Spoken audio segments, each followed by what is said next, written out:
Céline Géraud.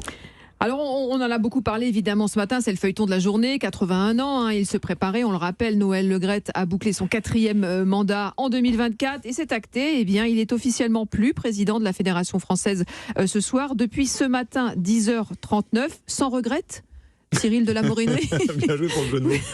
Vous avez suivi évidemment cette journée, vous avez passé la matinée à la Fédération française de foot.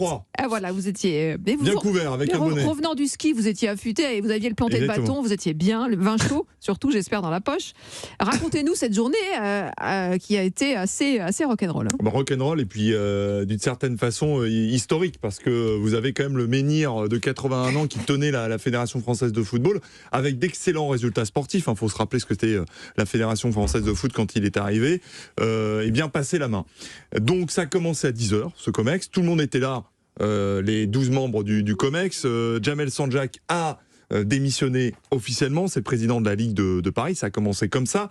Il faut quand même s'imaginer que dehors vous aviez 30 à 40 journalistes qui attendaient avec leurs caméras, leurs micros, leurs appareils photo, une éventuelle sortie d'un membre du COMEX, mais ça a duré longtemps, ça a duré un certain moment. 10h39, vous l'avez dit, la démission de Noël Le Graët qui nous a été confirmée par une source pour Europe 1. C'était une annonce émouvante. Toutes les personnes qui étaient présentes ont dit que c'était émouvant, que Noël Le Graët a retenu ses larmes, qu'il a vanté son bilan, qu'il a défendu tout ce qu'il avait fait au sein de la Fédération française de football. Il a rappelé son innocence dans le dossier dont il pourrait être accusé de harcèlement sexuel. En tout cas, il y a une enquête qui est en cours, une enquête judiciaire.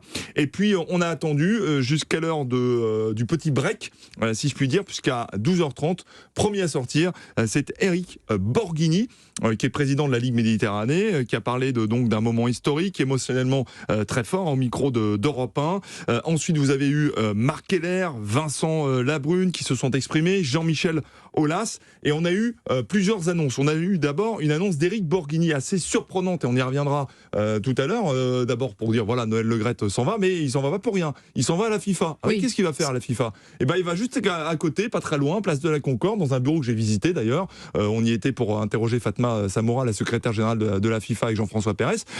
Il va diriger l'antenne de Paris de la FIFA, donc gros étonnement de Est-ce que la FIFA va demander l'indemnité de recrutement pour les seniors, comme ça se fait actuellement? Le gouvernement propose une aide de 2 000 €, vous le savez, pour les plus de 50 ans. Ah oui, d'accord. Mais il était déjà appointé par la FIFA. Oui, je sais bien. Non, mais il avait plus de 200 000 € de frais de représentation à délégué. la FIFA. Voilà, donc simplement, il monte un peu en puissance, parce que là, il est carrément directeur. Enfin, on en parlera tout à l'heure. Restons sur le feuilleton. Voilà. Juste pour terminer très rapidement, pour être très clair pour nos auditeurs, c'est que moi, j'ai appelé la FIFA pour savoir si c'était vrai, parce que tout le monde nous a dit, là, les uns après les autres, il va avoir un nouveau poste, une nouvelle vie commence pour lui, c'est quoi ce poste? Donc j'appelle la FIFA, je leur dis, alors, Noël Le Graët, c'est votre nouveau patron? Il me dit non, en fait depuis un an il a été nommé représentant de Gianni Infantino, on ne l'a jamais vu dans les bureaux, on ne sait pas trop ce qu'il fait, mais pour l'instant on ne vous affirme rien d'officiel concernant d'éventuelles nouvelles fonctions de Noël Le Graët.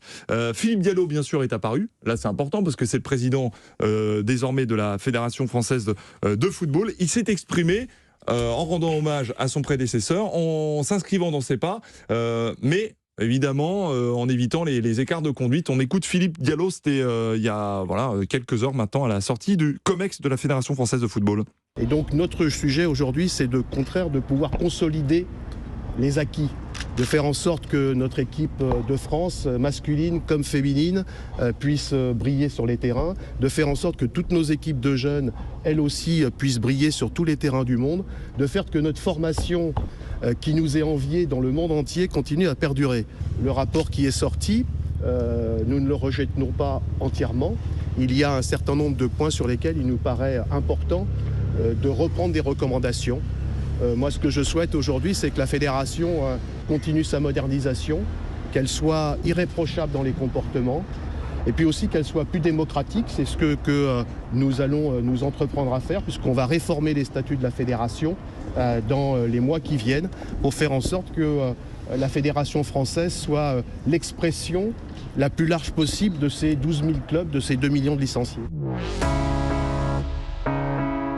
Et il y avait un autre sujet au cœur justement des débats de cette Assemblée Générale, c'était le sujet de Corinne Diacre. Absolument. puisque vous savez qu'elle est contestée par plusieurs joueuses, dont Wendy Renard, capitaine emblématique de cette équipe de France féminine, à 5 mois seulement d'une Coupe du Monde où l'équipe de France pourrait s'avancer comme l'une des favorites. Et donc ce dossier est pris à bras-le-corps par Philippe Diallo, qui a décidé de nommer, alors de rien décider, hein, on pensait qu'ils allaient décider quelque chose, il y avait quand même plusieurs sources qui nous indiquaient que Corinne Diacre avait été sur un siège éjectable, donc on s'attendait éventuellement à tout simplement à ce qu'elle soit licenciée. Pas du tout. Laura Georges, Aline Riera, Jean-Michel Aulas et Marc Keller ont été nommés pour faire une commission de réflexion et pour prendre une décision le 9 mars. 9 mars, c'est quoi? C'est le prochain COMEX. Et là, Philippe Diallo nous dit, il y aura une décision qui sera prise concernant Corinne Diacre.